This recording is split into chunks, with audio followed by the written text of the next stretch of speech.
penyelamatan ideologi anak bangsa. Terlebih para santri yang akan menjadi pionir penyelamat bangsa ini. Kalau ngomongin ideologi, di Nusantara ini ideologi banyak. Dari Sabang sampai Merauke banyak ideologi. Ideologi apa? Ide. Ide itu pemikiran. Ide pemikiran. Cuman dikasih akhiran logi gitu. Kalau ada kata yang akhirannya logi itu berarti ilmu biologi. Bio itu kehidupan. Biologi berarti ilmu yang bahas tentang kehidupan. Sosiologi. Sosio itu kemasyarakatan. Kalau sosiologi berarti ilmu yang belajar tentang masyarakat. Nah, hari ini kita ngomongin ideologi. Pemikiran. Teman-teman sekalian, di luar sana banyak orang-orang jualan ideologi. Maka Al-Amanah punya kepentingan untuk menjaga ideologi anak didiknya. Barangkali yang tadi malam kita tonton itu satu dari beberapa cara untuk penyelamatan ideologi anak bangsa, khususnya para santri. Ideologi di Indonesia itu banyak ya.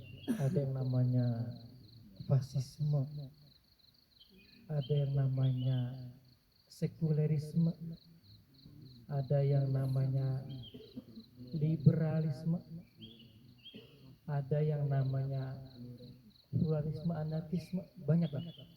Untuk membahas ini terlalu panjang, tapi Ustadz ambil satu ideologi yang tadi malam kita tonton, yang paling ditonjolkan itu ideologi apa?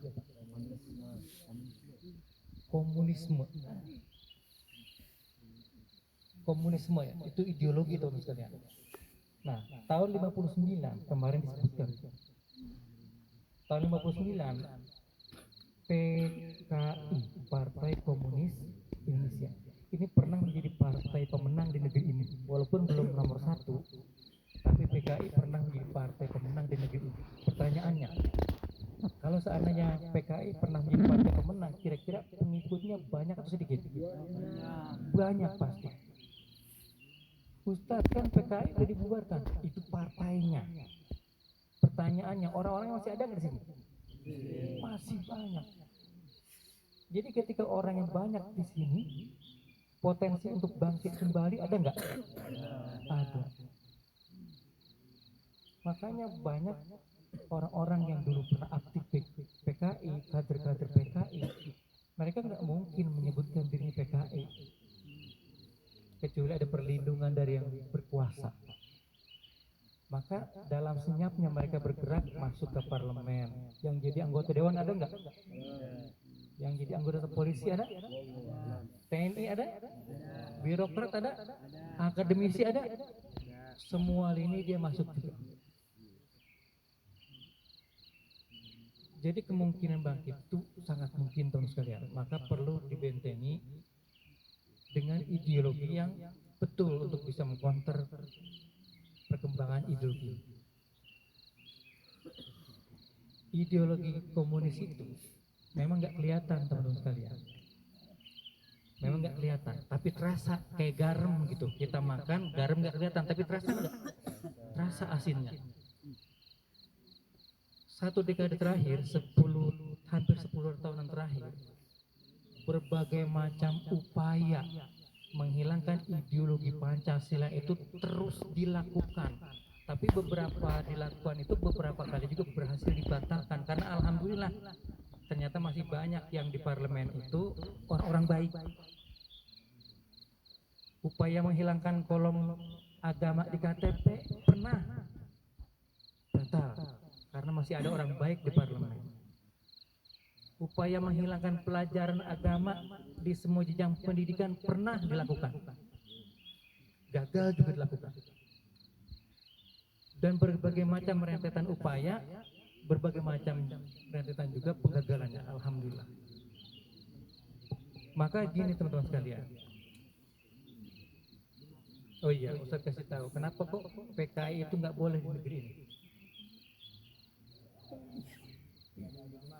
Kan partai itu kan dia undang-undangnya ormas ya, pasti kuat. Tapi kenapa dia ditutup bahkan pimpinannya pun dipenjara. Karena PKI itu ideologi yang anti Pancasila, sementara kan negeri ini didirikan berasaskan Pancasila. Jadi siapapun yang tinggal di negeri ini harus bertuhan. Komunis itu ideologinya ateis, teman-teman sekalian. Ateis itu tidak teis Tuhan, ateis tak bertuhan. Orang ateis otomatis juga tak beragama, tidak agama kacau, agama tak kacau. Kalau nggak beragama kacau dia. Jadi kayak gitu. Maka untuk penyelamatan ideologi bangsa Pancasila perlu juga dilakukan terus pemberitahuan, berita-berita tentang ideologi yang membahagiakan ini. Nah, teman sekalian, karena banyaknya ideologi ya, maka kita pun harus mengkerucutkan diri. Jangan sampai satu orang itu berideologikan banyak ya. Jangankan dalam kehidupan berbangsa dan bernegara, dalam beragama aja boleh nggak satu orang megang 4 mazhab? Dia pegang semuanya. Jadi pilih aja mana yang enak-enaknya doang gitu. Boleh nggak? Nggak boleh. Pegang satu dah tetap. Beda hanya kalau darurat barulah intilakul mazhab gitu. Tapi hanya untuk penyelamatan ibadah aja sama akidah. Kalau dalam keseharian kita harus memahami. Nah, kemudian teman-teman sekalian, bagi teman-teman yang pernah ke Lubang Buaya, di dalam Lubang Buaya itu ada replika. Replikanya macam-macam ya. Ada sebuah pesantren.